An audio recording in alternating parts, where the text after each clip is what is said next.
Buenos días. Good morning, ladies and gentlemen.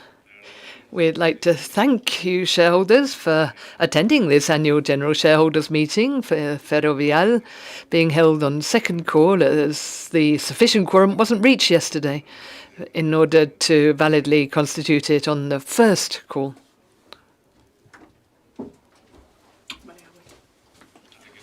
At the request of the board, the Notary Public of Madrid, Javier Navarro Rubio, is present in the main hall of the auditorium to minute the meeting.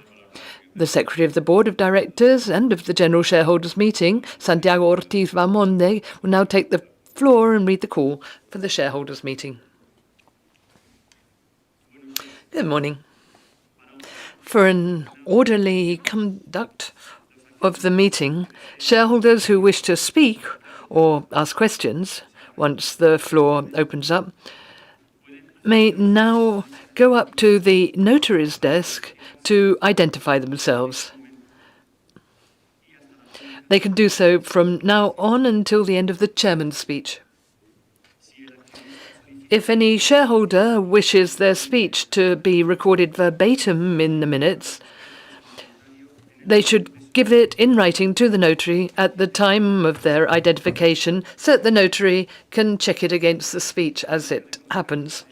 The notice of the call to this annual general shareholders meeting was published pursuant to Articles 27 of the bylaws and 516 of the Capital Companies Act on the website of the Spanish Securities Market Commission and on Ferrovial's website on the 10th of March 2023 for both, and in the newspapers ABC, El Mundo, La Razón, El País, Expansión, Cinco Días, El Economista on the 11th of March 2023.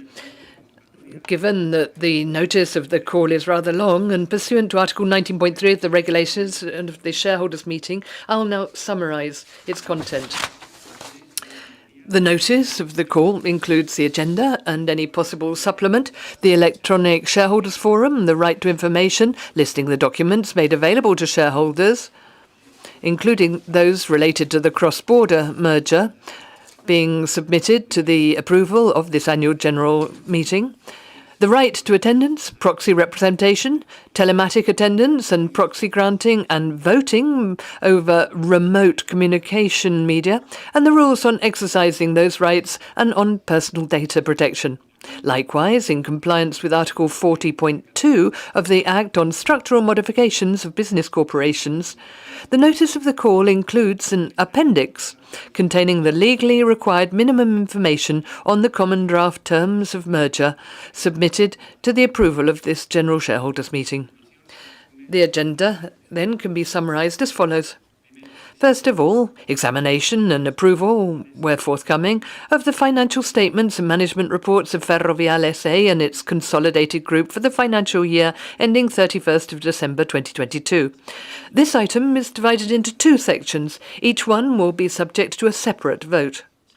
Second, application of results from the 2022 financial year. Thirdly, examination and approval, where forthcoming, of the management of the Board of Directors over 2022. Fourth, re-election of the financial auditor of the company and its consolidated group for 2023. Fifth, re-election of directors. This item is divided into 5 sections. Each will be subject to a separate vote. Sixth, first share capital increase for an amount to be determined by issuing new ordinary shares, offering shareholders the possibility of selling the free-of-charge allocation rights to the company itself at a guaranteed price or on the market. Seventh, second share capital increase for an amount to be determined under the terms of the previous item. Eighth, share capital reduction through the redemption of a maximum of 37,168,290 treasury shares. Ninth, approval of a long-term share-linked remuneration system for the members of the Board of Directors performing executive duties. 10th, approval of the intra-community cross-border merger between Ferrovial SA as the absorbed company and Ferrovial International SE as the absorbing company. This item is divided into two sections. The first includes the resolutions concerning the approval of the merger. In the second, the shareholders' meeting is asked to acknowledge and approve, to the extent necessary, the directors' remuneration policy that will govern Ferrovial International SE after the merger. 11th, advisory vote on the annual report on directors' remuneration for 2022. 12th, advisory vote on Ferrovial's climate strategy report for 2022. 13th, delegation of powers for the interpretation, execution and implementation of the resolutions adopted by this general shareholders meeting. So that's the summary of the agenda. No use has been made of the rights granted by law to shareholders to request the publication of a supplement to the call or to submit reasoned proposed resolutions regarding matters already included or to be included in the agenda. Prior to the publication of the notice of the call, the documents relating to the merger, item 10 of the agenda, provided for in Article 39.1 of the Act on Structural Modifications of Business Corporations, were posted on the company's website, and it's possible to download and print them. Also published on the company's website was the Directors' Remuneration Policy for Ferrovial International SE, which, as the case may be, will be applicable to that company as of the date on which the merger becomes effective.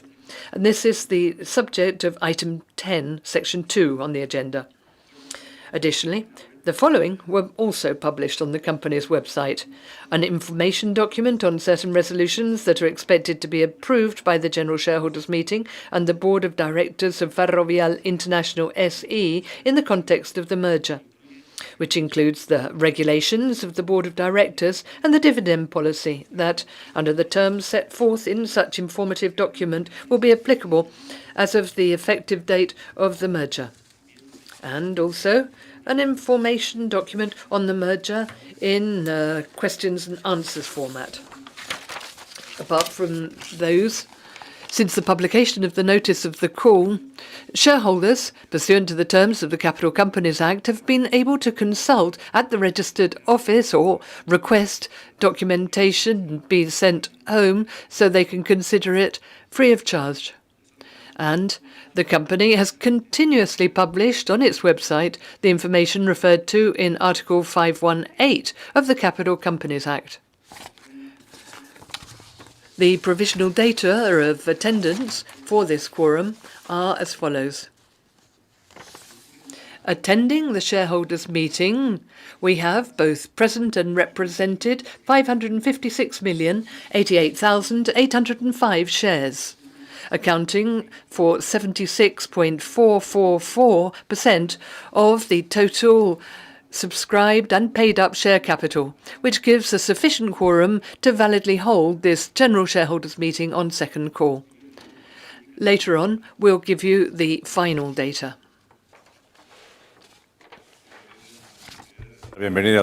I would like to welcome you once again on my own behalf and on the board's behalf, and thank all shareholders present or represented here for their attendance, as well as those who are following this meeting remotely. 2022 has been a year in which we have seen significant growth in traffic volumes and turnover of all of our infrastructure assets after the gradual lifting of COVID-19 related restrictions, which had an impact on our business in 2020 and 2021.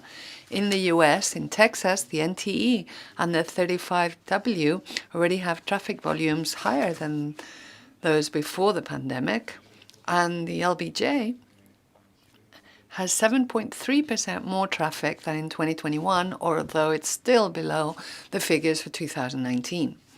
In Canada, the 407 has 30% more traffic than in 2021, although it's still below pre-pandemic levels, 2019. And in the UK, Heathrow Airport, just to mention one of our most relevant assets, Traffic in 2021 was triple that of 2021, with almost 62 million passengers. Because of all this, we've closed 2022 with turnover 9.3% higher than that of 2021, with 7.55 billion euros, and with RBE, or EBITDA, which is 19.2% higher than the previous years, with 728 million euros. In the year, we've made investments for over 856 million euros, and there's been divestments for 429 million. And so we've closed the year with a net cash position, excluding projects, of 1.4 billion euros and net consolidated debt at 5.78 billion. Net profit was 186 million. That's substantially lower than the previous years because there was a very positive one-off that year due to the investment in the I-56.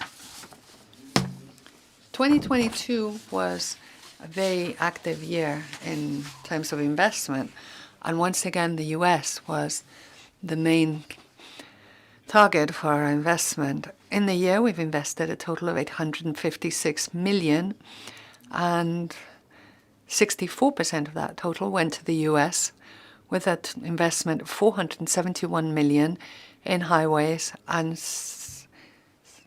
66 million in airports. The most significant projects, which are all in the US, include in Virginia, the I-66, with an investment of 322 million to complete it, and which was open to traffic in full in 2022 on schedule.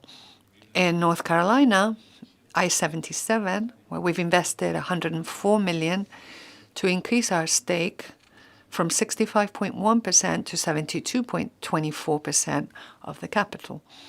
And in Texas, the NTE 3C, where we've invested 46 million. In airports in New York, the new Terminal 1 at JFK, where we've invested 59 million euros in equity. But what's even more relevant, the fact that Ferrovial has committed to invest a total of 1.14 billion euros in equity, becoming the reference partner with a 49% stake. We will be building a new terminal with private funding, with a total investment of over $4 billion, and total investment will exceed $6 billion. I'd like to emphasize that we've actually completed the finance for that in difficult market circumstances, which demonstrates the quality of our teams and our implementation capabilities in that country. We've also invested 119 million euros in the acquisition of Dalaman Airport in Turkey, and a total of 97 million euros in construction, mostly in Poland and Australia. 2022 was a year in which we also made significant divestments, total of 429 million euros in divestments, and all of these correspond to European assets. The most relevant include the sale of Ferrovial Servicios in Spain for 175 million euros, the AME divestment in the UK for 132 million, sale of our remaining stake in Ausol, also in southern Spain, for 111 million, and the sale of our stake in the Algarve Highway in southern Portugal for 23 million. I also wanted to mention that construction will close the year with a record backlog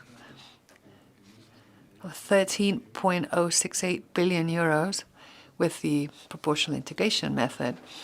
Of this backlog, 83% are international projects, and 51% of all new contracts in the year are in North America, which increases our construction presence in the US and Canada once again. I'd also like to mention the contract to build the biggest project in Ferrovial's history in terms of volume, which is the Ontario line in the Toronto Underground for approximately 4 billion euros, with Ferrovial having a 50% stake in that. Moving on to the company's reorganization, which is, I suppose, is the reason why there were so many members of the press in the opening of this meeting.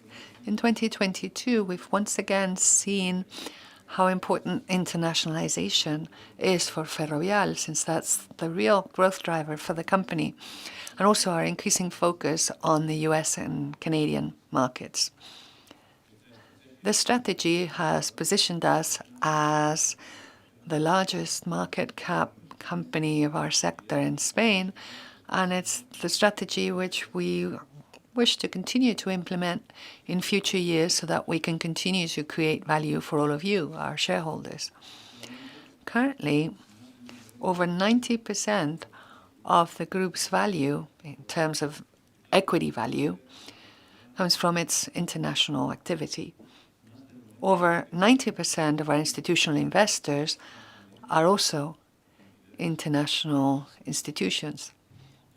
And approximately 75% of the company's value comes from assets located in North America. In this context, the board of directors has agreed to present a resolution for your approval, which includes the trans-border reverse merger of Ferrovial SA, which is the absorbed company, with its Dutch subsidiary, Ferrovial International SE, as absorbing company. The transaction we're proposing will only affect the group's parent company, which would have its legal residence in the Netherlands. As we've announced, the merger is part of Ferrovial's natural evolution, and its aim is to improve the company's competitiveness in order to promote its international growth. Aligning the company's structure to the international nature of its businesses and the markets where we operate, facilitating access to better financial conditions, and bringing the company closer to American investors and equity markets, and improving our investment capabilities, amongst other reasons. If the merger is approved today, we will ask to be listed in the Netherlands and in Spain, and later in the US, so that our shares will improve in liquidity and attractiveness for international investors, particularly American ones. The merger with our Dutch subsidiary is an approach that's already been demonstrated by many European companies who wish to be listed directly in the US quickly, since it is not easy nor immediate to achieve listing in the US directly from Spain. And both the process and the implementation timeline have a great deal of uncertainty to date. And these are the reasons why the board is proposing this transaction, driven by freedom of movement for companies defined in the treaties of the European Union. I'd also like to underscore that Ferrovial, as always, has provided full disclosure to the market and our shareholders on this merger and all the items on the agenda of this general shareholders meeting. As for tax aspects, we would like to make it very clear that this reorganization has valid financial aims that are described in the draft for the merger and in all the aspects that I've listed above. The transaction is not being done for fiscal reasons, since it has a neutral impact for the company. In this respect, the taxes which Ferrovial will pay after the transaction will be similar to those it is paying today.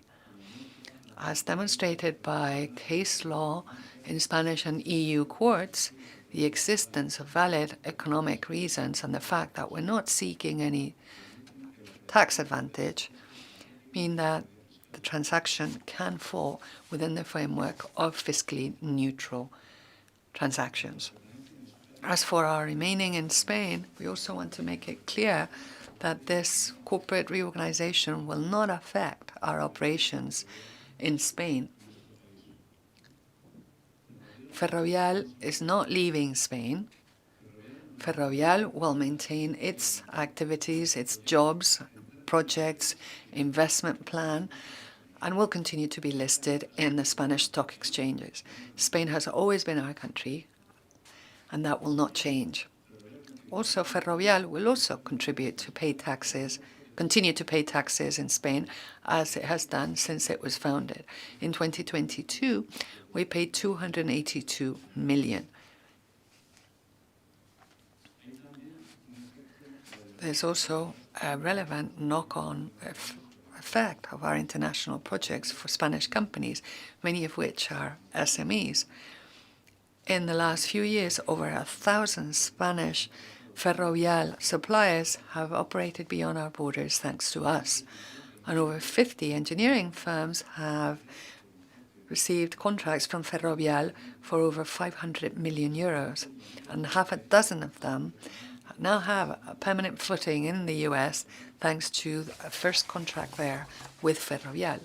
And therefore, this transaction is the best contribution that Ferrovial can make to this community, since through our growth, we are creating jobs and wealth around us.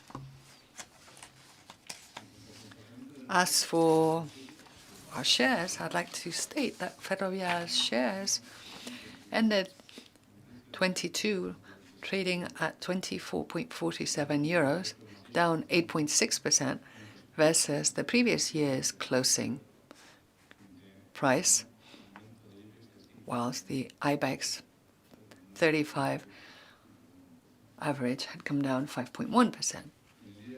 Yesterday, at market closing, it was trading at 27.14 euros. That's up 10.9% so far in 2023. During that same period, the IBEX rose by 12.8%. And market cap, yesterday's closing, was 19.743 billion euros. Since we announced the merger proposal and until yesterday's closing, Ferrovial shares have gone up 3.35%, whilst the IBEX has come down 1.23%. This means that Ferrovial shares have traded at a price 4.58% higher than the index in these last 6 weeks, including today. So far, this morning, the difference is now over 5%. Including the proposed resolutions, which we are presenting for your approval today, we have a flexible dividend program, which is very similar to last year's, for a total equivalent amount of 0.715 euro cents per share, or up to 520 million euro. As for our corporate governance, Ferrovial complies with most of the recommendations of the Code of Good Governance for listed companies, which are applicable, and in 2022 obtained Good Corporate Governance certification by AENOR. We were in fact the first company in the infrastructure sector that obtained this certification. Becoming more independent, diverse, and international is one of the board's highest priority. At present, our board has 33% women directors and 67% independent directors. And in line with this goal, in 2022, the board of directors has approved its inclusion and diversity policy, and during the year, we've increased the percentage of women in leadership positions to 23.4%. The board has also approved a new human rights policy aligned with the main international standards, and we've approved a corporate cybersecurity policy.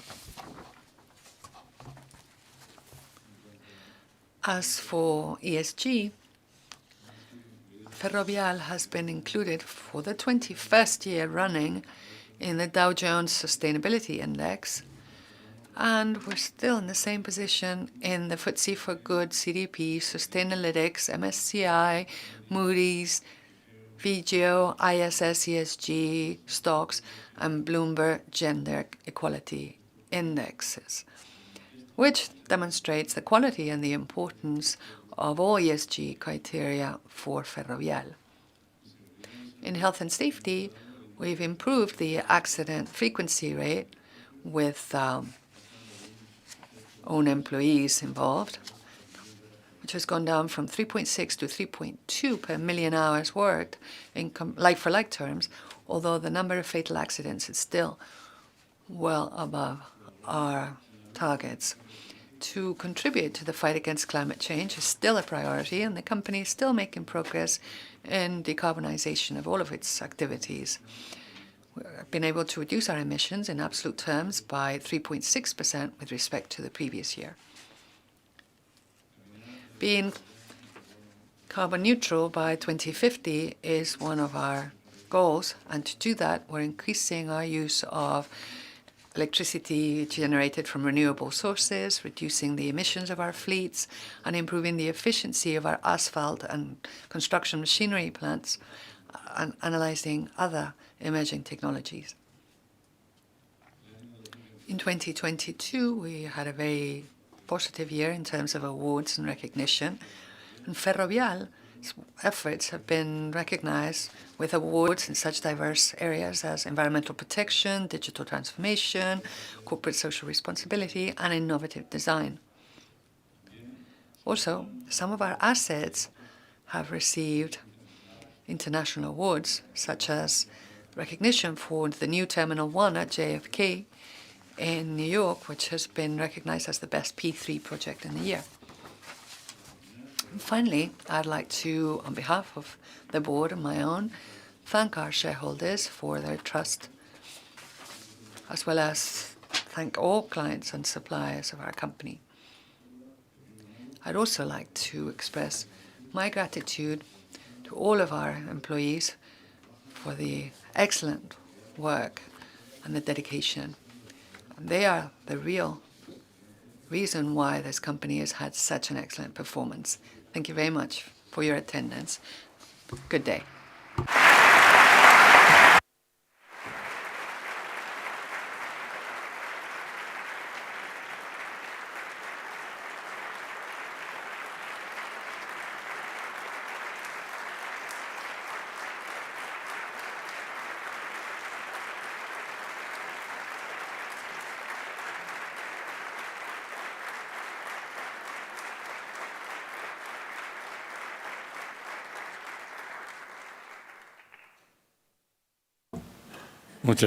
Thank you very much. So now Oscar Fanjul, the chairman of the Audit and Control Committee, will report to the shareholders on the key actions carried out by the committee with respect to the 2022 financial year. Oscar. Thank you very much, Mr. Chairman, and good morning, ladies and gentlemen. I'm addressing you in my capacity as chairman of the Audit and Control Committee of Ferrovial SA, which is the board committee primarily responsible for supervising and assessing the preparation process and the integrity of the financial and non-financial information and the risk management and control systems. It's also responsible for compliance and corporate governance matters. The committee is currently composed of 4 members. We all are considered to be independent directors. In its operation and actions, the committee takes into account the recommendations of the CNMV's Practical Guide on Audit Committees of Public Interest Entities. I shall now summarize the most relevant activities that we have carried out with respect to the 2022 financial year. The operation of the committee, however, is fully described in detail in the report prepared by the committee itself and approved by the board of directors, which has been made available to you shareholders over the Ferrovial website. The committee has reviewed and issued favorable reports on the financial and non-financial information prior to its presentation to the board and then its submission to the authorities and the market. For such task, we've had the collaboration of the external auditor, who's participated in the 5 meetings we held during the year. The statutory auditor has reported on its limited review of the half-yearly financial statements closed on the 30th of June 2022 and on the full-year audit of the annual financial statements closed on 31st of December, issuing an unqualified opinion. The auditor has focused on the following items to ensure that its work contributes to the integrity of the financial reporting. It's informed the committee of the materiality thresholds, strategy, and the work plan for conducting the audit for the financial year. It's reviewed the main judgments and estimates with an impact on the financial reporting and has informed the committee of the main risk areas with a potential effect on the reliability of the financial reporting. It's outlined the main internal control recommendations arising from the audit from 2021. It's complied with all the independence requirements, making the statement provided for by law. In addition to the meetings with the management, the statutory auditor has had sufficient time to report and answer questions from the committee without the presence of the company's executives. It submitted the conclusions of its audit work, both provisional and final. And lastly, the auditor has appeared before the board of directors to report on the work carried out and the performance of the group's accounting position and risks. In turn, the company's management has periodically reported to the committee on the operation of the internal control over financial reporting system, in particular on the controls over the main risks relating to the financial reporting and on the results of the annual risk assessment of said reporting.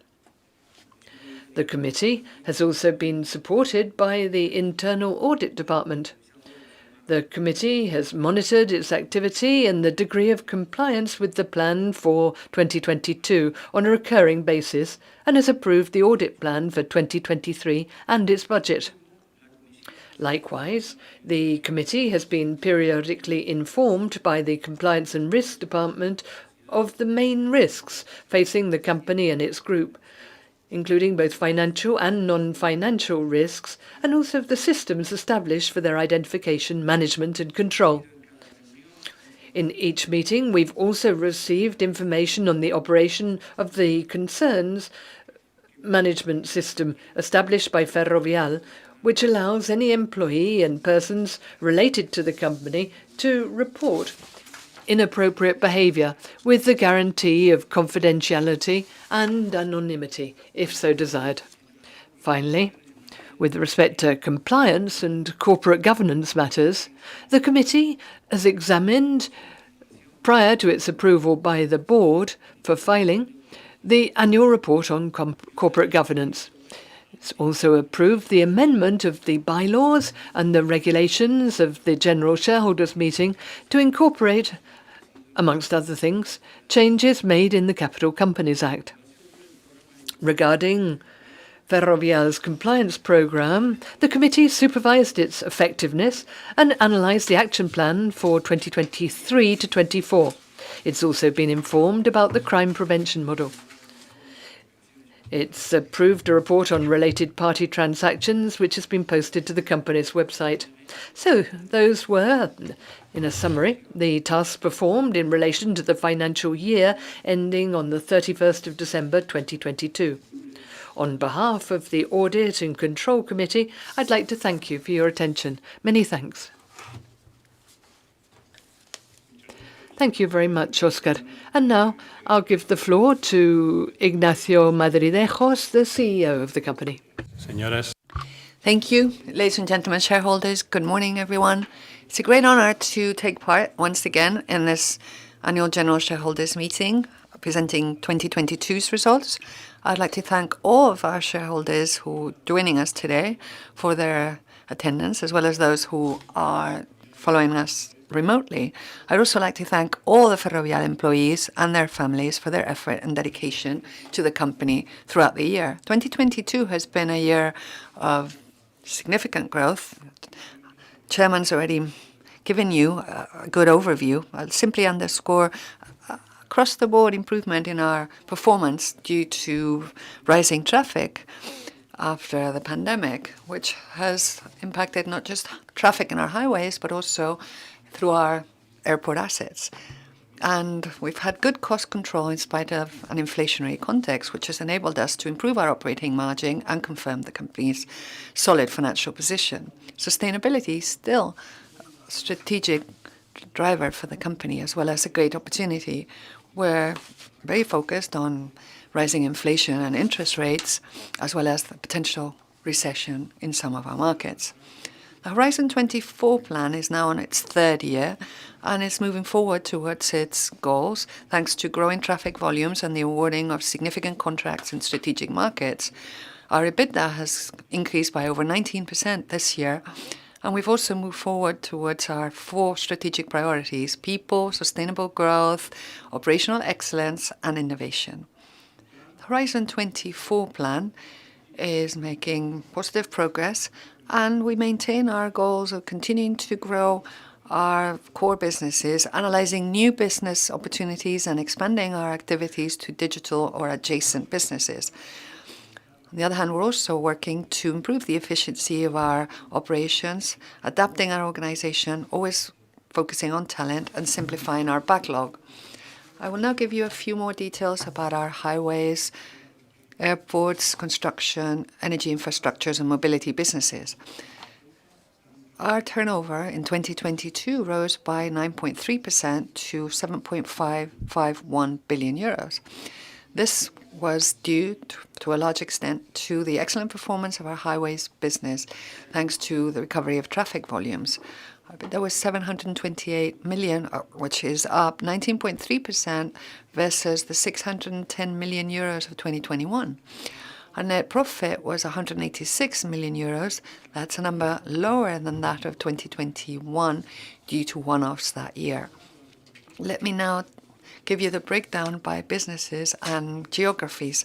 Our turnover was 7.551 billion euros. That's 85% from our construction business, 10% from highways, 4% from energy infrastructures and mobility, and 1% from airports. Our operating margin was 728 million euros, 550 million from highways, 176 from construction, and 13 from energy infrastructures and mobility.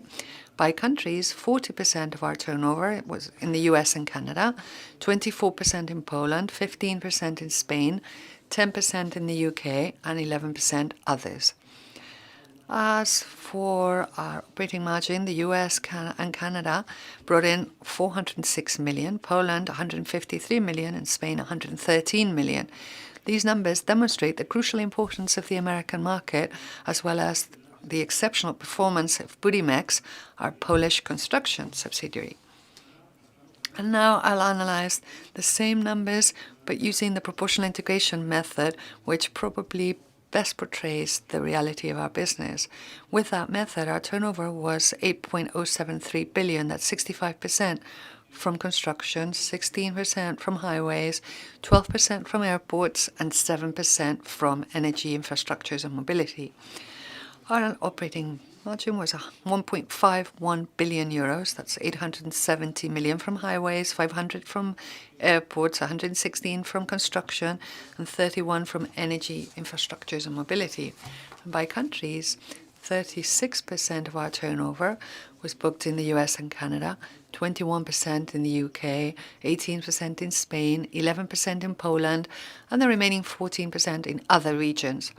As for net operating margin, the US and Canada were 38% of the 1.51 billion euros, the UK 34%, Spain 10%, Poland 5%.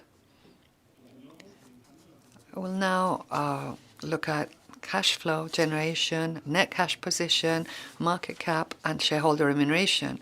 2022 was an excellent year for cash flow generation, with significant dividend flows from highways and an outstanding contribution from construction and services.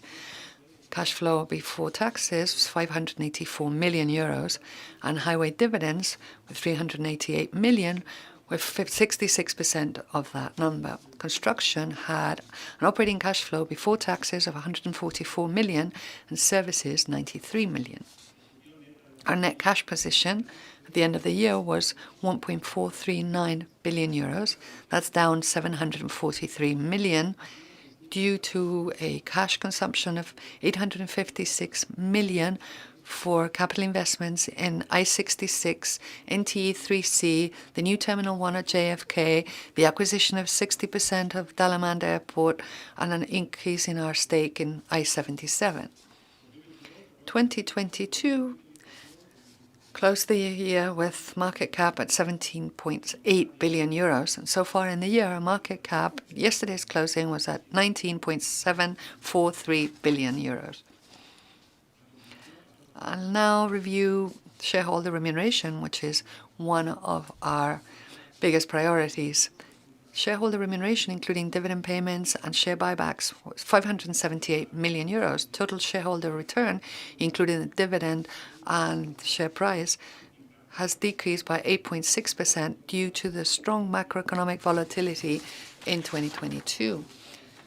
Recovery of traffic in Toronto and tensions caused by the Ukraine conflict. 2022 was a very active year in M&A, particularly in investments. Investments amounted to 856 million euros, as well as our capital injection to complete the construction of I-66. First section opened in September. We've increased our stake in I-77 up to 72.24%. I should also mention the participation in the consortium for a new Terminal 1 at JFK Airport in New York. Ferrovial is now the majority partner in the project with a 49% stake and an equity investment of $1.14 billion. The operation demonstrates our focus on the US as one of our priority core markets. The airport division has also completed the acquisition of 60% of the concession for the Dalaman International Airport in Turkey for 146 million euros.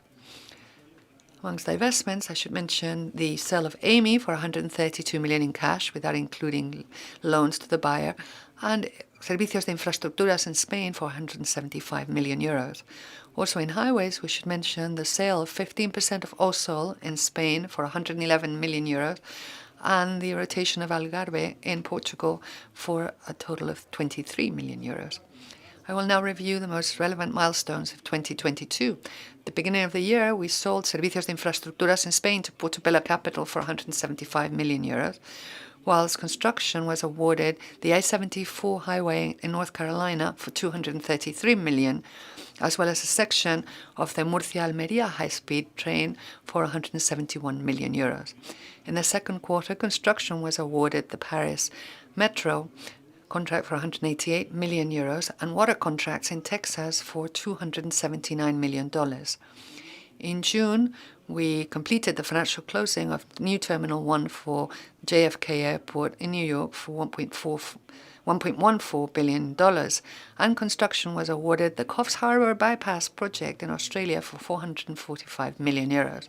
In the second semester, we have the acquisition of 60% of Dalaman Airport for 146 million euros, as well as the construction of 4 roads in Texas for 332 million euros, and the extension of the I-95 highway in North Carolina for 262 million euros. In November, we achieved the financial closing of the Ontario line for the Toronto Underground for a total of 2.042 billion euros. We also opened to traffic the managed lanes highway I-66 in Virginia. In the last month in the year, we increased our stake in the I-77 and completed the sale of Amy in the UK for 132 million without counting loans to the buyer. I will now review in detail traffic through our highway and airport assets. In the case of highways, traffic volumes have increased in practically all managed lanes in the US, but particularly the 407 in Toronto, with traffic increasing 30.5%. In the US, I-77 also saw an increase in traffic volumes of 18.7%, up 9.2% for the NTE, 7.3% for the LBJ, while the 35W saw a decrease in traffic of 2.2%. In airports, traffic recovery has been very significant for all our assets, particularly Heathrow. Heathrow has had a 217% increase in traffic, with 61.6 million passengers, biggest growth of all European airports.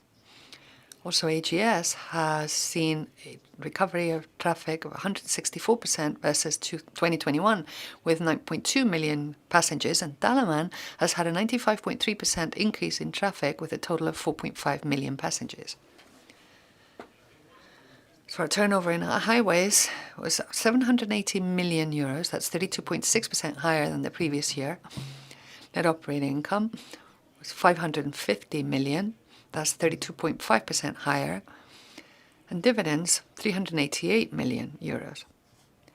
407 paid out to Ferrovial 237 million, while managed lanes reached 123 million. Also, after acquiring approximately 25% of IRB, this has had very solid performance, with traffic growing at double-digit rates versus 2021 in its main assets. And by geographies and with the proportional integration method, 63% of our highway turnover was generated in the US and Canada, 16% in India, and 11% in Spain. Moving on to airports, Heathrow turnover was £2.913 billion. That's 140% higher than the previous year. Very relevant improvement. Net operating income was £1.684 billion versus 384 million the previous year.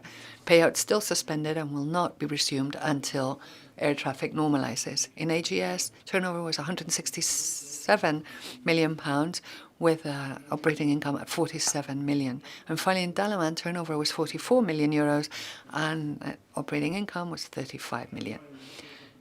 Moving on to construction, turnover increased by 6.3% in 2022, up to 6.463 billion euros. And operating income was 176 million euros. I should mention the positive evolution of Budimex and Weber, with an EBIT margin of 6.3% and 2.8% respectively. Overall, the division had a 1% margin.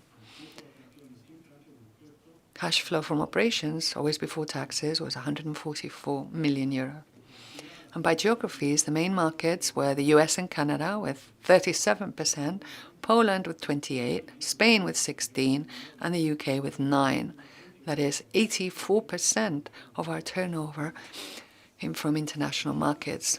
Our backlog reached a record 14.743 billion euros. That's 18.7% in like-for-like terms versus 2021, most of it in the US and Canada, which represent 45%, followed by Poland with 22%, Spain with 15%, and the UK with 7%. Amongst the most relevant awards in the year, we have the design and construction of the Ontario line of the Toronto Underground, the Coffs Harbour Bypass project in Australia, and several roads in the US. In 2021, we established the Energy, Infrastructures and Mobility business unit in line with our commitment with sustainability and climate action, a division which in 2022 had a turnover of 296 million euros with an EBITDA of 13 million. As well as the electricity transmission projects in Chile, like Trans-Chile and the Centella and Tapmauro projects, we also have the PV plant Berrocal in Seville.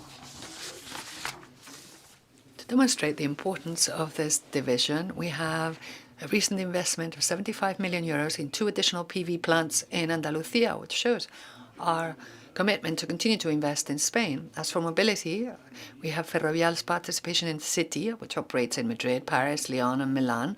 From 2021, we've had a minority stake in the American company Inspiration Mobility, which invests in electric vehicle-related assets as well as charging station infrastructures, all of it in the US markets. Circular economy is another priority for this division, with 4 solid urban waste treatment plants in Yorkshire, Milton Keynes, Cambridge, and the Isle of Wight.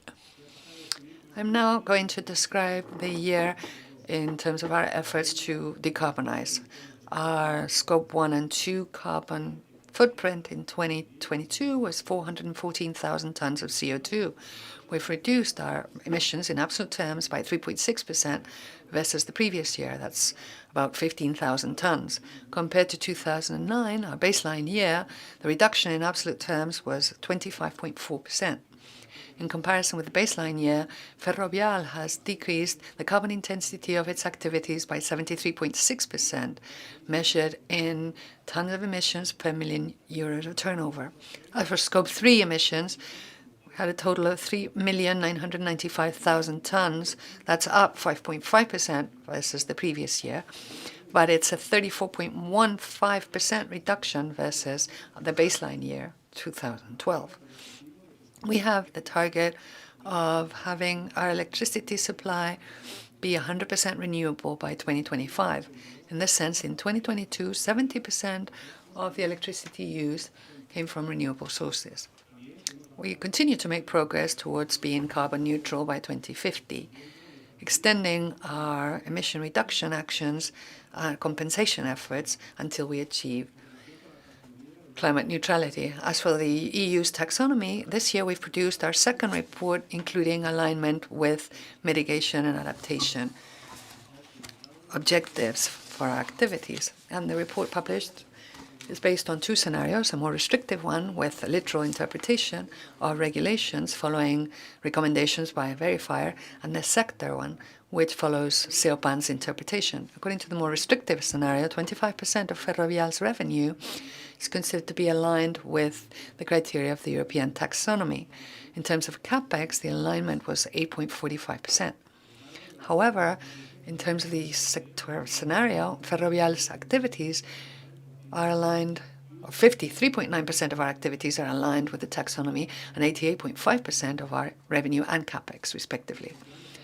In our Horizon 24 strategy, we've defined 4 priorities, which we will continue to implement next year. And the first of them is connected with people, our main asset. Our main priority is to guarantee their health, integrity, and well-being. We're also making an effort to attract local talent, and of course to do so with diversity criteria. To increase the presence of women in Ferrovial, particularly in executive positions, is one of our highest priorities. And the second is sustainable growth, developing and operating high concessional value infrastructure assets in our core markets, rotating mature assets, and always seeking excellence in shareholder return. We will continue to focus our activity in our core markets, the US, Canada, Spain, the UK, Poland, and India, and study opportunities in other regions like Australia, the rest of Europe, or Latin America. Third is operational excellence based on a model which will make us more agile, efficient, and innovative, all of it by reinforcing risk management. In this sense, reducing our environmental impact, particularly our CO2 emissions, is a key priority. Ferrovial will continue to proactively seek to maintain its presence in sustainability indexes.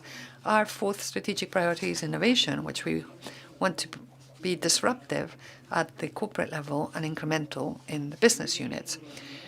We live in volatile times, but we are in a very solid financial position with robust assets located mostly in the US and Canada, and the Horizon 24 strategy, which is bearing fruit.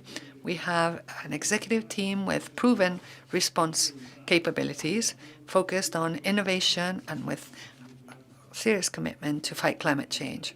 To close, I would like to thank all Ferrovial employees for the efforts they made this year and in their daily work. I want to thank our clients for supporting our solutions for a moving world, and our shareholders for the trust that they've placed in our company, our management, and our contribution to society. Thank you.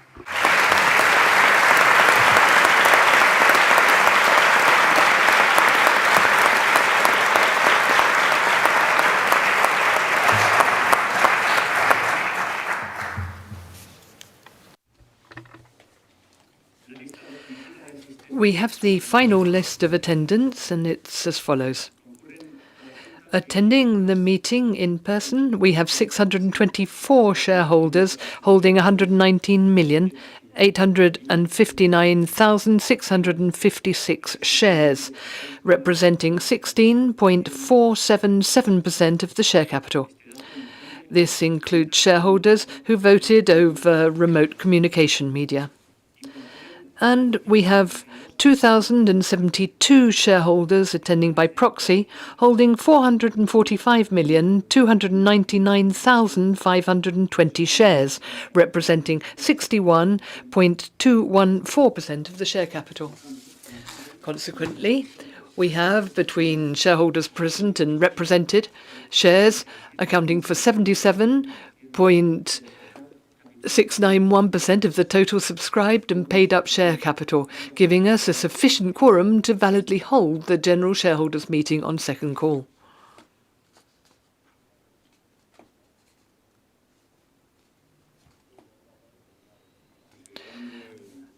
Considering the definitive attendance quorum just mentioned by the Secretary, this meeting is now declared validly constituted on second call to deliberate and resolve on all the matters included in the agenda. I give the floor to the notary. Pursuant to Article 101 of the regulations of the Commercial Registry, as notary of the meeting, I hereby advise that any shareholder may express reservations or protests regarding the statements of the chairman and the secretary on the number of shareholders attending and the share capital present or represented by bringing them to my attention in the main hall of the auditorium, or, if you are attending remotely, in the place provided for in the IT platform. In the event of reservations or protests, these shall be minuted to the proceedings of the general shareholders' meeting. The floor is now open for any shareholders who wish to speak or verbally request information or clarification on the business included in the agenda. The information available to the public provided by the company to the CNMV since the last general shareholders meeting was held, or the auditor's report. The notice of the call of the meeting also provides the way shareholders or their proxies attending by telematic media have been able to ask questions and take the floor on these items.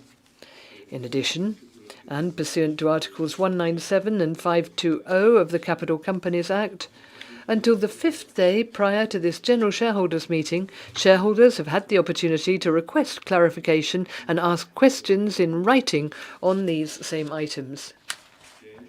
This right has been exercised, and the questions asked and their answers have been posted to the Ferrovial website.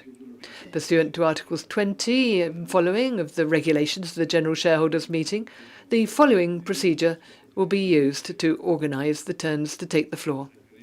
Shareholders wishing to make use of their right to speak must stand in the place reserved for this purpose in this hall, where a microphone has been installed.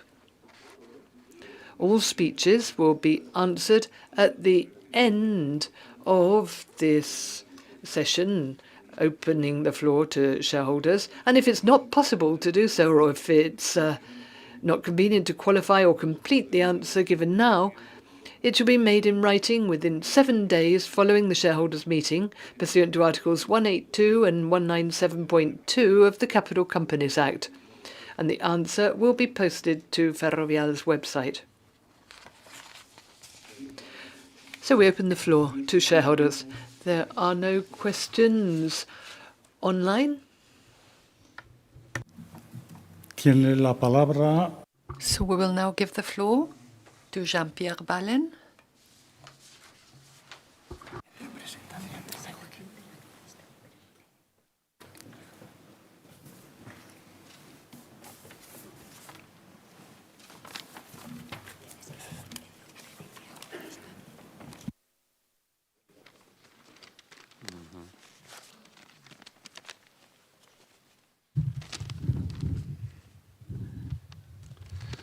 Señor Presidente, mi nombre Mr. Chairman, my name is Jean-Pierre Palik, and I am attending this general meeting as representative of minority shareholders, as Secretary General of the World Federation of Investors. I would like to express my concern over the attacks that Ferrovial has been experiencing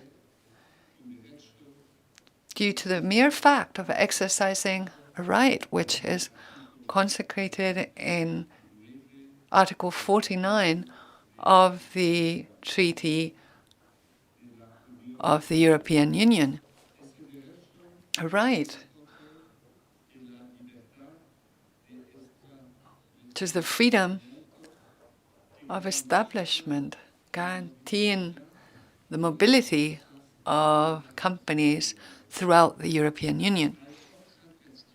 There's another matter which I find concerning as a shareholder, and that is the exercise of the rights of shareholders. Private ownership or private property is another fundamental right, and the exercise of the rights of shareholders as owners of the company are protected by that fundamental right as well. And so I think that the statements made by the Spanish government are inadequate and disproportionate and borderline illegal.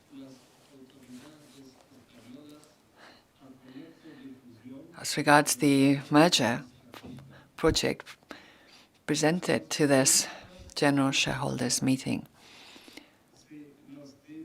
Ferrovial shareholders should be allowed to exercise the rights that are granted to us by the European legislation and also Spanish legislation. And we should be able to exercise those rights freely and without any threat or undue pressure in a context of legal certainty. But according to statements made by some members of the Spanish government, they are attempting to alter this certainty by approving ad hoc laws which would restrict the sovereignty of shareholders. This general shareholders meeting is the sovereign body where we will exercise our rights as shareholders and decide whether we approve the merger project or not, since we are the owners of the company. Any interference on the part of public authorities is an infringement of these ownership rights. And the general shareholders meeting is and should continue to be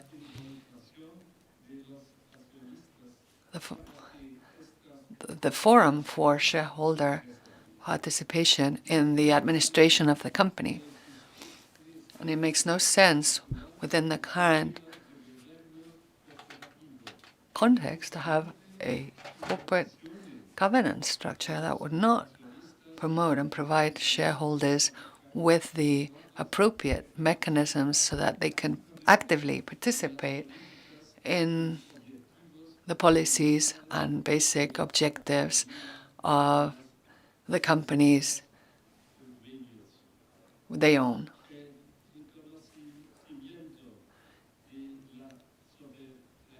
Recognition of shareholder sovereignty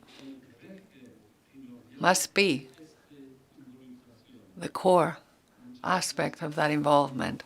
Thank you very much and good day.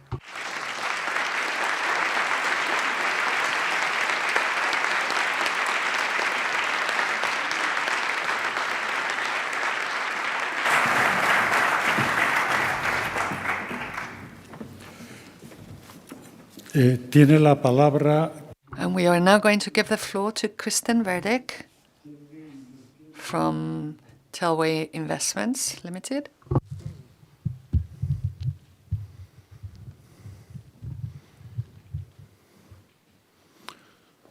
Señoras y señores, accionistas, representativos. Ladies and gentlemen, shareholders, representatives, good morning. I would like to apologize for not being able to continue in Spanish. I'm going to have to switch to English now. Christian Verbic, and I'm a member of a board of directors of European Federation of Investors and Financial Services Users, Better Finance, based in Brussels and bringing together 40 national associations of minority shareholders and mostly individual investors, altogether close to 5 million of them around Europe.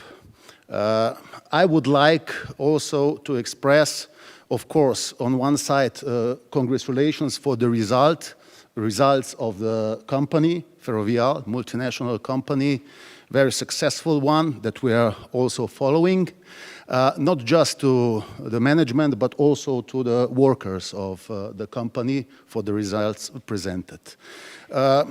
On the important topics of today's General Assembly, I would just like to express and underline the basics and the fundamental facts of the European Union, that definitely one of them is no borders for the movement of capital, no borders for the services, and also the freedom of the premises of the companies in the Europe. Definitely one of the aims and goals is also to boost the cooperation between the citizens in European Union, between the countries and between the businesses. So these are definitely the basic principles, and the decisions of the companies, private companies, especially listed companies, definitely should be made exclusively by the owners, by the shareholders of the companies, and not by the governments or politicians for any kind of other reasons than to take care of the prospects and prosperity of the companies, of their owners, of course, also of their workers, and the environment, social environment, where they are trying to achieve best results. So in this case, our support definitely goes in this direction. And on the other side, let me conclude that, of course, there should be one of the most important also goals in the European Union, that it's competitive globally, internationally, as well as possible. This is in nowadays world, as you know, definitely even more important.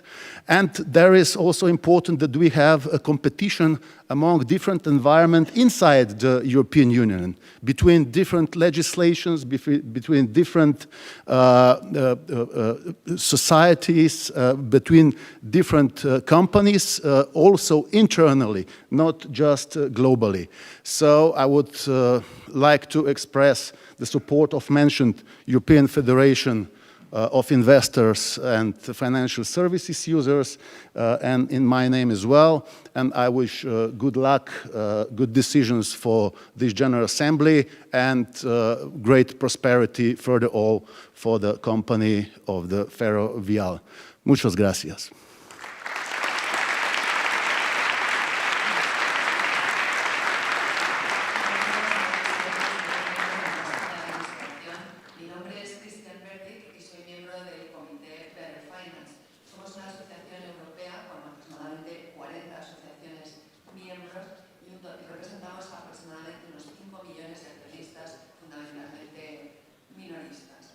Nuestra asociación hace un seguimiento de las principales sociedades cotizadas europeas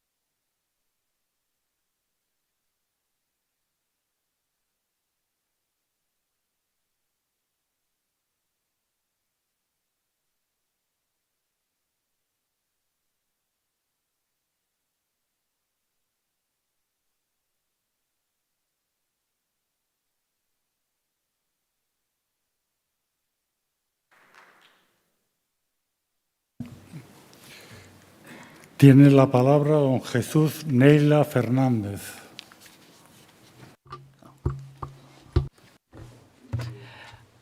Good morning. I'd like to speak with respect to the use of Spanish by Ferrovial in the future. My first question is the shareholders' office, telephones, emails and such like, as we have them now. Is it going to all be the same here in Spain? Are you going to internationalize but keep the possibility of connecting in Spanish so that when shareholders call up a phone, they won't have to pay extra money? Because I know things have been changed so that it doesn't cost anything to shareholders when we call at the moment. And then the general meetings. In the general meetings, if you're attending remotely, will it be possible to listen over simultaneous interpretation to what's going on in the meeting? And then your policy with respect to shareholders. I believe, and I think it's been confirmed, that Ferrovial International will have a policy similar to that of Ferrovial now regarding dividends and further extensions and issues of capital, etc. That's my question.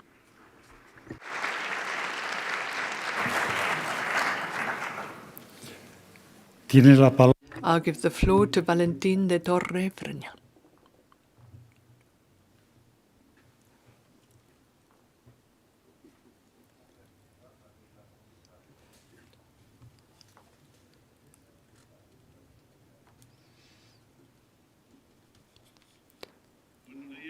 Good morning. Mr. Chairman, Rafael del Pino Calvo Sotelo, ladies and gentlemen, directors, managers of Ferrovial, workers, clients, and now, given where we are, guests, the communication media and all the journalists who are with us and all the people following this AGM remotely. And of course, big and small shareholders in Ferrovial, which means that they own Ferrovial. And with their money, they're supporting and backing a project that has proven itself over several years to be exemplary in both national and international business. An example of good management with a capital G and a capital M, always defending the company's interests and the interests of its workers and investors, giving them a great company in which to work and realize all their potential in line with their qualifications, know-how and aptitudes. Also giving work to others and guaranteeing a return on investment with a return on savings, which we've worked so hard for in order to add to our revenues. The return on work and on capital always has taxes. It's expected that it should be managed on the basis of fair criteria, which have to do with the efficient use of public monies. For those who mismanage resources, those resources will never be sufficient because they have an infinite capacity to remove the sources of social capital. If Ferrovial is doing so well now, it's because its success in management has been the rule. It's only human to err, and we must recognize that no humans can avoid committing any errors, but we should recognize that the successes have, right from the start of Ferrovial, been greater than any possible areas. They've always been characterized by internationalization whilst never abandoning the Spanish nature of the company. Now, we're in Europe, and we belong to the common market, which has clear-cut rules for its member countries, the freedom of circulation, of capital, services and people, amongst many of the other virtues that we also enjoy. And also, Ferrovial is operating in globalized markets where competition is intense. and means that it's necessary to take advantage of all competitive advantages and make sure that everybody is fighting on a level playing field. Today, we're in the sovereign governance body of the company, in which people and organizations holding a minimum number of shares, enabling them to attend, can speak and contribute to the decision-making of this body in line with prevailing law, and with their votes either support or not support the proposals put by the board of directors. Today, one of the matters that's brought us together has to do with the immediate future of the company. With respect to this subject, as a holder of 200 shares, I'm a small shareholder. I'm representing myself and myself alone. In this company, I'd like to fully support the proposals made, and I'd request all shareholders present and represented to unanimously support the deal designed to ensure that Ferrovial can be listed on the American market, with the corresponding gains in competitiveness and consequently improving the conditions, which will mean greater growth in the number of jobs and in the value of its shares. We're clear that patriots always want their companies to be competitive and successful. Companies like Ferrovial that want to consolidate the stability of their business ventures. It's also patriotic to establish the foundations to maintain or improve the dividends for the benefit of all the shareholders and investors supporting the company with their savings. And it's patriotic to give possibilities to the people working in Ferrovial and those who will join it in the future, so that they can broaden their work experience, interacting with other cultures and contributing to the development of large infrastructure in the countries where Ferrovial is extending its horizons, taking the name of Spain out worldwide. You can't be more patriotic than if you back the success of a project that brings in wealth and helps well-being for the future in a strongly competitive environment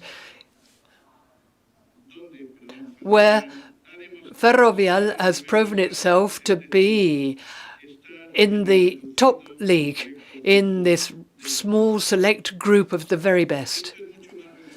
This is much more relevant than the opinions and unfair criticisms expressed about international projects that have been made about the company. The company is a Spanish company with a worldwide reach that devotes its know-how and its expertise to all the countries in its footprint. Having said that, I'd like to wrap up now explicitly saying how much I admire Rafael del Pino and all his fellow members of the board, and the company for the performance of its work and the results achieved and its projects for the future. I don't want you to applaud my intervention. Please applaud the workers of Ferrovial and their managers and their board of directors and their chairman, Rafael del Pino. Thank you.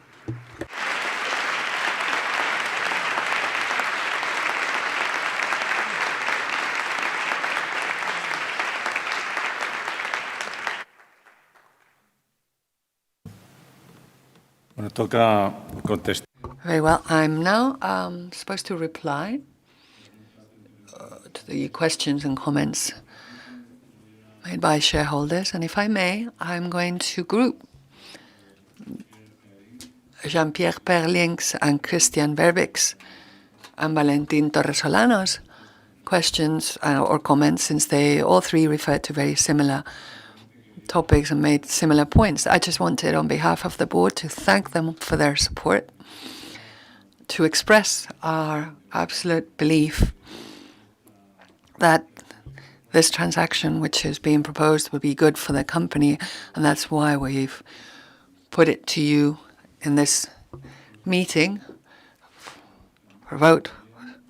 whose results we'll learn about very shortly, and also to express our certainty that the sovereignty of the shareholders will be respected and will prevail, given our trust in Spanish legal and European legal certainty. As for the questions by Mr. Neila, thank you very much for those questions, which are very timely. It's Ferrovial, if the merger is approved today, and if we are eventually listed in the Netherlands and Spain, we will continue to trade in the Spanish stock exchange, and so we will maintain a free phone line for shareholders where, of course, you will be able to communicate in Spanish. So you should not have any qualms in that respect. The General Shareholders Meeting remotely, well, it will have to be in English. The other possibility would be to do it in Dutch, but we felt that it was probably better, at least the first one, to have it in English. But we will consider your proposal about having simultaneous translation. And the secretary actually is telling me that we will consider that possibility next year, but you have my personal commitment that there will be a way for the Spanish shareholders who will attend remotely to follow the proceedings. And as for the dividend, it's in the documentation that was made available to you for this general shareholders meeting, and I can tell you that the plan is for Ferrovial after the merger to continue to offer a flexible dividend mechanism with a very similar scheme to the one we have right now, but obviously adapted to Dutch legal requirements and good governance practices. But so far, we've not really seen that we will need to make any significant changes. If in this general shareholders meeting we're going to vote on the proposed resolutions now, if you approve that flexible dividend scheme and it's not fully paid out by Ferrovial, because the merger is completed before that happens, it is the intention of Ferrovial International SE to have the board of directors of that company approve, once the merger is final and in accordance with legislation in the Netherlands and market practices, to approve a preliminary dividend in cash or shares substantially for whatever quantity of the flexible dividend had not been paid out before that moment. And so I think that's the answer to your three questions. Yes, really to all. Yes to the phone line in Spanish for the shareholders, and yes to your ability to follow the general shareholders meeting remotely with simultaneous translation.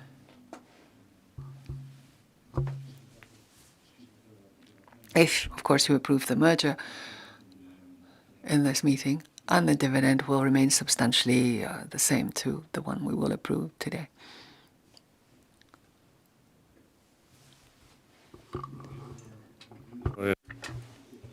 So, having concluded the shareholders' interventions, we can now go ahead and examine each item on today's agenda. So I'll give the floor to the secretary, who will comment on certain practical aspects and read the proposed resolutions on the published agenda to proceed separately to their vote. The procedure for the reading and approval shall be as follows. Pursuant to Article 24(1) of the regulations of the General Shareholders Meeting, and given that the texts of the proposed resolutions are available to shareholders on Ferrovial's website, a summary will be made of the content of the resolutions, whose full text is not required due to their length. The chairman shall then ask for their approval. Pursuant to Article 24(4) of the regulations of the General Shareholders Meeting, it's understood that any shareholder attending the meeting, present or represented, who hasn't voted against in blank or has expressly stated their abstention by communicating it to the notary public or through any of the remote communication media provided by the company and described in the notice of the meeting shall be deemed to vote in favour of the proposed resolution. Votes in favour shall not be deemed to be those corresponding to shares whose holders or proxies have left the meeting prior to the voting on the proposed resolution in question and have left the meeting with a record of their abandonment given to the notary. Whenever there is evidence that there are sufficient votes to approve a resolution, the resolution shall be deemed approved. The exact details of the votes for, against, blanks and abstentions shall be indicated in the minutes of the shareholders' meeting. Furthermore, the resolution is approved and the results of the votes will be posted to Ferrovial's website. You're reminded that telematic attendees may cast their vote until the last of the items submitted for voting at the shareholders' meeting has been read out. The first item on the agenda is divided into two sections, since commercial regulations require the separate approval of the consolidated statement of non-financial information. First item, section 1 on the agenda, to approve the financial statements, balance sheet, profit and loss account, statement of changes in net equity, cash flow statement and notes to the accounts, and the management report of Ferrovial S.A. and its consolidated group, filed by the Board of Directors for the financial year ending 31st of December 2022, and the management reports of Ferrovial S.A. and its consolidated group, filed by the Board of Directors for the financial year ending 31st of December 2022. Approved? The first item, section 1 on the agenda, is adopted. First item, section 2 on the agenda, to approve the consolidated statement of non-financial information for the year ending 31st of December 2022, which forms part of the management report of the consolidated group of Ferrovial S.A. Approved? The first item, section 2 on the agenda, is adopted.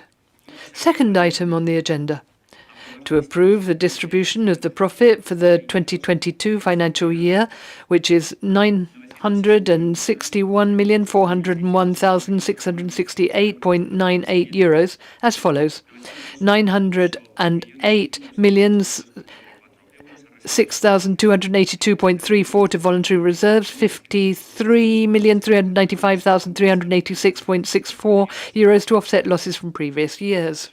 Approved? The second item on the agenda is adopted.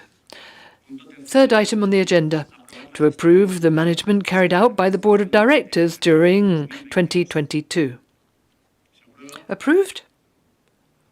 The third item on the agenda is adopted. Fourth item on the agenda, to re-elect Ernst & Young S.L. as statutory auditor of Ferrovial S.A. and its consolidated group of companies for 2023. Approved? The fourth item on the agenda is adopted. Item 5 on the agenda. This item is divided into 5 sections which allow a separate vote to be taken on resolutions relating to the composition of the Board of Directors in compliance with commercial regulations. Fifth item, section 1. To re-elect as member of the Board of Directors with the category of Executive Director, Ignacio Madridejos Fernández for the term of 3 years established in the bylaws. Approved? The fifth item, section 1 on the agenda is approved. Fifth item, section 2 on the agenda, re-elect as member of the Board of Directors as an independent director, Mr. Philip Baumann for the 3-year term in the bylaws starting from the date of this resolution. Approved? The fifth item, section 2 on the agenda is adopted. Fifth item, section 3 on the agenda, re-elect as member of the Board of Directors as an independent director, Hanna Birgitte Breinsberg Sørensen for the bylaw period of 3 years starting from the date of this resolution. Approved? The fifth item, section 3 on the agenda is hereby adopted. Fifth item, section 4 on the agenda, to re-elect as member of the Board of Directors as an independent director, Juan Hoyos Martinez de Rujo for the statutory term of 3 years as of the date of this resolution. Approved? The fifth item, section 4 on the agenda is hereby adopted. Fifth item, section 5 on the agenda, to re-elect as member of the Board of Directors as an independent director, Gonzalo Urquijo Fernández de Arrauz for the 3-year term established in the bylaws as of the date of this resolution. Approved? The fifth item, section 5 on the agenda, is hereby adopted. Sixth item on the agenda. I'll summarize the content of the proposed resolution. To approve a capital increase charged to reserves for the amount resulting from multiplying the nominal value of 20 cents per share of Ferrovial SA by the total number of new shares to be issued. The provisional number of shares to be issued shall be equal to the amount of the alternative option divided by the Ferrovial share price in the 5 trading sessions prior to the day on which the resolution to execute the capital increase is adopted. The amount of the alternative option is the market value of the capital increase and is set at €207,142,641.71. Each outstanding share of the company shall grant one free of charge allocation right. Such rights may be traded on the market for a period to be determined by the board, with a minimum of 14 calendar days. The number of free of charge allocation rights or existing shares needed to obtain one new share will be equal to the number of outstanding shares divided by the provisional number of shares to be issued. The price that Ferrovial undertakes to pay for each free of charge allocation right shall be equal to Ferrovial's share price in the 5 trading sessions prior to the day on which the resolution to implement the capital increase is adopted, divided by the number of rights required to obtain a new share. The capital increase will become null and void if the board doesn't execute it 1 year after its approval by the shareholders' meeting and must report on it to the next general shareholders' meeting. Approved? The sixth item on the agenda is hereby adopted. Seventh item on the agenda. This proposed resolution is analogous to that of the previous item. In this case, the amount of the alternative option will be set by the Board of Directors based on the number of outstanding shares and the remuneration paid and expected to be paid to the shareholders for 2022 so far, and cannot exceed €312,857,358.29. This capital increase may be cancelled in the same manner as the previous one. Approved? The seventh item on the agenda is hereby adopted. Eighth item on the agenda. I'll summarize its contents. To ratify the Treasury share buyback program to reduce the share capital approved by the Board of Directors at its meeting of 28th of February 2023, and to approve a share capital reduction through the redemption of the sum of the aggregate nominal value, up to a maximum of €633,658, represented by the Treasury shares held as Treasury stock on the 28th of February 2023, and the aggregate nominal value of the shares to be acquired through the aforementioned buyback program. The final amount of the reduction will be determined by the board based on the number of treasury shares existing at 28th of February 2023 that the board resolves to redeem, and the number of treasury shares to be acquired under the buyback program. The buyback program is subject to 2 quantitative limits. The maximum investment will be €500 million, and the number of shares to be acquired may not exceed 34 million, representing 4.674% of the company's share capital as of the date of formulating this proposed resolution. The program will continue until the 1st of December 2023, although the Board of Directors may extend the date of its duration in view of the prevailing circumstances and in the interest of the company and its shareholders. The program may also be terminated prior to this period if its quantitative limits have been reached or when other circumstances make this advisable. The capital reduction must be implemented within 1 year as of the date of approval of this resolution. Approved? The 8th item on the agenda is hereby adopted. 9th item on the agenda. I'll summarize the contents. The share delivery plan of Ferrovial SA for executive directors is submitted for approval. It consists of the annual allocation to beneficiaries of a number of units that will serve as a basis for determining the final number of shares that they'll be able to receive. The plan is valid for 3 years. The value of the shares to be delivered will be determined in line with the weighted average exchange rate of Ferrovial SA shares trading on the stock market session corresponding to the date of delivery. The total number of shares that can be granted each year under this plan may not be more than 175,000, representing 0.024% of the share capital. As a condition for the delivery of the shares, beneficiaries must remain with the company for a period of 3 years, what we call the maturity period, starting from the date the units were allocated. Furthermore, it's a condition for delivery that certain ratios calculated on the basis of the following criteria are met during the maturity period: the activity cash flow, the total shareholders' return relative to a peer group of companies, and targets relating to greenhouse gas emissions, diversity, and occupational health and safety. Approved? The 9th item on the agenda is hereby adopted. 10th item on the agenda. I'll resume its contents. It's proposed to approve the intra-community cross-border merger between Ferrovial SA as the absorbed company and its wholly owned Dutch subsidiary Ferrovial International SE as the absorbing company. This item is divided into 2 sections, each to be voted on separately. In compliance with the provisions of Article 39.3 of the Act on Structural Modifications, the shareholders' meeting is hereby informed that there have been no significant changes in the assets or liabilities of the companies participating in the merger between the date of the common draft terms of merger and the date of this general meeting. 10th item, section 1 on the agenda. All resolutions directly related to the merger, which, by their very nature, are substantially dependent on each other, form part of a single operation and are inseparable from each other and cannot be voted on separately, are being submitted to a vote. Specifically, Section A refers to the approval of the merger balance sheet, which is the balance sheet contained in the individual financial statements of Ferrovial SA for 2022. Sections B and C propose the approval of the common draft terms of merger and the merger itself. Completion of the merger is subject to the fulfillment of 3 conditions, which may be waived jointly by Ferrovial and Ferrovial International SE to the extent permitted by law. The conditions are that Ferrovial's financial obligation arising from the exercise of the shareholders' withdrawal right, including both the amounts payable to the shareholders exercising the right and any other amounts payable to third parties in connection with the exercise of this right, does not exceed 500 million euros.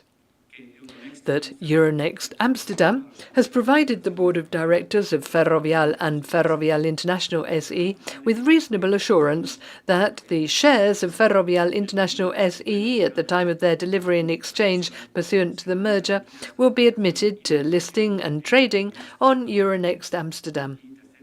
And thirdly, that both the board of directors of Ferrovial and of Ferrovial International SE are reasonably certain that the shares of Ferrovial International SE at the time of their delivery and exchange pursuant to the merger will be admitted to listing and trading on the Spanish stock exchanges. Likewise, Ferrovial shareholders who vote against this merger resolution may exercise their withdrawal right with respect to those Ferrovial shares that they held 5 days prior to this general meeting, provided that they continue to hold such shares at the time the withdrawal right is exercised, all in accordance with Article 62 of the Act on Structural Modifications and 348 of the Capital Companies Act. Ferrovial shareholders entitled to do so may exercise their withdrawal right within a period of 1 month from the publication in the Official Gazette of the Commercial Registry of the announcement of the resolution of Ferrovial General Shareholders Meeting approving the merger in the manner described in the common draft terms of merger, which will be further developed in the aforementioned announcement. The acquisition price of the Ferrovial shares that are subject to the exercise of the withdrawal right will be 26.0075 euros per share, which corresponds to their average trading price over the 3-month period ending on the 27th of February 2023. That is the day before the merger was announced to the market. In Section D, it's proposed to approve, where necessary, the admission to trading of the shares of Ferrovial International SE on Euronext Amsterdam, on the Spanish stock exchanges, and on one of the stock exchanges in the United States. Section E provides that if the director's remuneration policy of Ferrovial International SE proposed under item 10.2 is not approved by the shareholders' meeting, the director's remuneration policy currently in force in Ferrovial will continue to apply, subject to any amendments imposed by Dutch law and any requirements for admission to trading of Ferrovial International SE shares in the Netherlands and the United States. Finally, Section F delegates powers to the Board of Directors for the successful completion of the merger, including the power to declare that the conditions precedent to which the merger is subject have been fulfilled or not fulfilled, or to waive them. Approved? The 10th item, Section 1 on the agenda, is hereby adopted.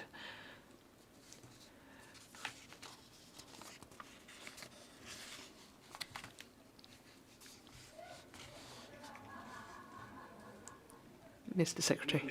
I will continue. 10th item, Section 2 on the agenda. It's proposed to the General Shareholders Meeting to acknowledge and improve, as appropriate, the Directors' remuneration policy of Ferrovial International SE that would be applicable to such company after the completion of the merger. The proposed policy is based on the one currently in force at Ferrovial, approved at the shareholders' meeting of 7th of April 2022, with limited amendments as stated in the documentation made available to shareholders on the occasion of this annual general meeting. Approved? The 10th item, Section 2 on the agenda, is hereby adopted. 11th item on the agenda. To approve on an advisory basis the annual report on directors' remuneration for 2022. The text of the report has been made available to shareholders since the date of the notice of the shareholders' meeting. Approved? The 11th item on the agenda is hereby adopted. 12th item on the agenda. To approve on an advisory basis the Ferrovial Climate Strategy Report for 2022. The text of the report has been made available to shareholders as of the date of the notice of the shareholders' meeting. Approved.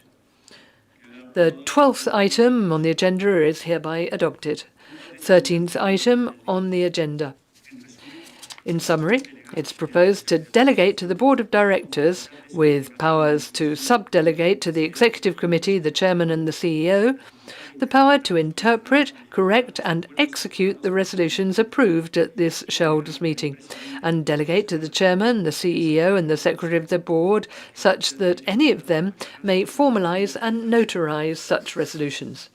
Approved? The 13th item on the agenda is hereby adopted. The results of the votes corresponding to each of the items on the agenda are thus proclaimed, which will be duly recorded in the notarial deed and published on Ferrovial's website. The meeting is now adjourned, and I'd like to thank you all for your participation in this Ferrovial SA Annual General Shareholders Meeting. Thank you very much.